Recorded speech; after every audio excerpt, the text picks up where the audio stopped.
excited to share with you a personal story here this morning. We have Meagan, and James with us, and they are going to share a story here this morning. Bear with me for just a second. I'll give a quick little introduction. Meagan is a nurse, and Aaron is a military veteran and lineman. They are joining us from New York City, where Aaron is currently recovering from an unexpected surgery due to complications from an electrocution on June 10th, 2021. Aaron is the world's first eye and partial face transplant, and their story has been featured in People magazine and have appeared on CBS morning shows. Good morning, Meagan and Aaron. Morning. Good morning.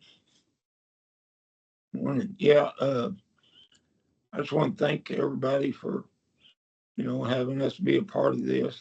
I say my story, but this is our story. This don't just affect me. It's our whole family that's involved. But yeah, June the 10th of 2021. I've been in line work for 12 years now, and it was a hot day, and we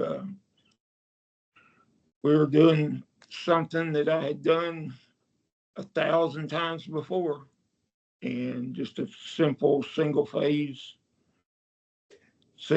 job that, in our eyes wasn't no big deal.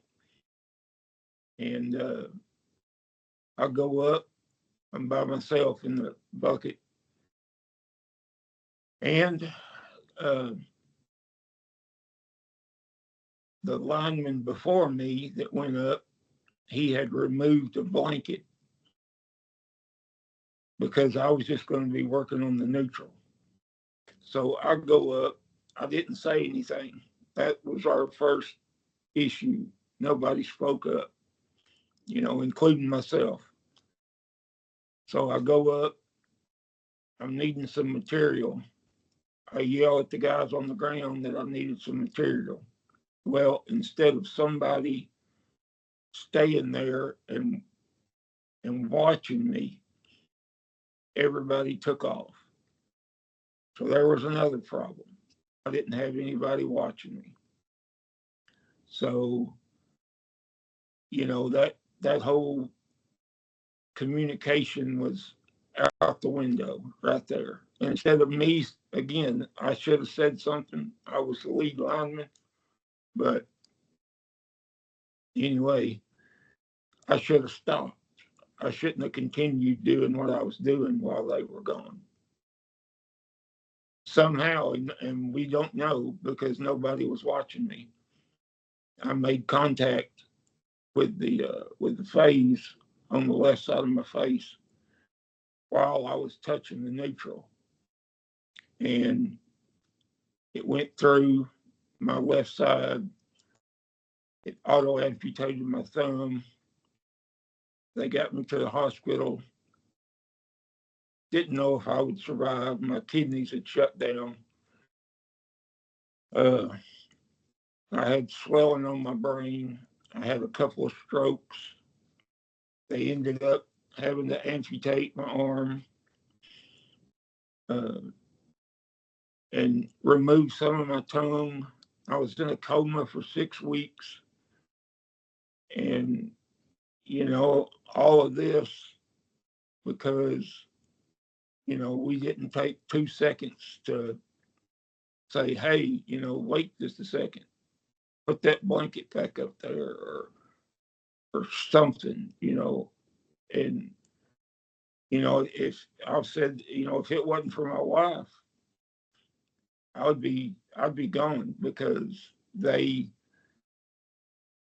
initially, my arm had died, so my blood work was so bad that they didn't want to do surgery because they said that I would probably die from the surgery. Well, my wife, she kept on and kept on. And they said, well, look, we can't take him in there because his blood work, he'll die on the table. And she said, well, he's going to die if you don't do it. So she finally talked him into doing it. And he said, okay, but, he's probably going to die. Well, I kind of make a joke. I said, well, he's probably never operated on a lineman before. So, it kind of, I made it through it, fine. But, that's where the importance of your family, who you have standing up for you. I've always said that, the spouse or whoever is just as big a part of this line of work as we are. Because when we're going off on our hitches working, who does everything fall on? It falls on the spouse to take care of everything at home. But yeah, I mean, this has been that's been 4.5 years ago. And in May of 2023, I was able to receive a partial face transplant and an eye transplant because I couldn't eat regular food. My nose was gone, so I couldn't smell.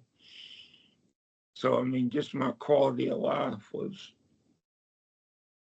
had been diminished. So and all of this because nobody said anything. I didn't say anything, and instead of getting to put my work boots on every day, I get to wake up and put this thing on every day. And you know, one thing about linemen, we're pretty prideful in our work. We take the time to make the pole look good and make sure the washers are square and our jumpers are looking good. And the guys on the ground, if something, as far as that goes, if something don't look right, they're real quick to yell up there at you and say, hey, that jumper needs to be. But sometimes we're not as prideful when it comes to safety. And I think that's something that we need to kind of get back to. We need to take as much pride in our safety as we do our job. And unfortunately, it took this happening to me to realize that. But most of these guys don't get that second chance. And the spouses, and now you've got kids that they're not going to grow up with their father now. And at the time, my daughter was 16 years old. And it just kills me to think about, I almost wasn't there for her, to see her graduate high school, or she just joined the Air Force now. So I'm able to see all that now. But I mean, this line of work was the best job I ever had. I loved it. I mean, this is, I made the money I needed. I formed the bonds with the crews, and it's something that you'll never understand unless you're in that position. And so yeah, I think our safety. I don't know what has caused all this, but yeah, I mean, we're falling way behind where we need to be as far as safety goes. And I'm making a point now. I'll do whatever I need to do to make sure nobody else has to sit and tell their story too. So yeah, that's. Well, Aaron, we really appreciate you having the courage to share your story with us this morning. Very impactful. Thank you. And Meagan, is there anything as a spouse and loving wife to Aaron, anything you would like to share with us this morning? That was the worst call ever to get. Oh, I agree that there needs to be a change. There needs to be vocalization between everyone, every member of the team. That safety's got to be first because you don't want that phone call. I can tell you that 100%. It's been rough. Well, again, Aaron and Megan, thank you for sharing your story this morning and being with us. We certainly appreciate it. Thank you.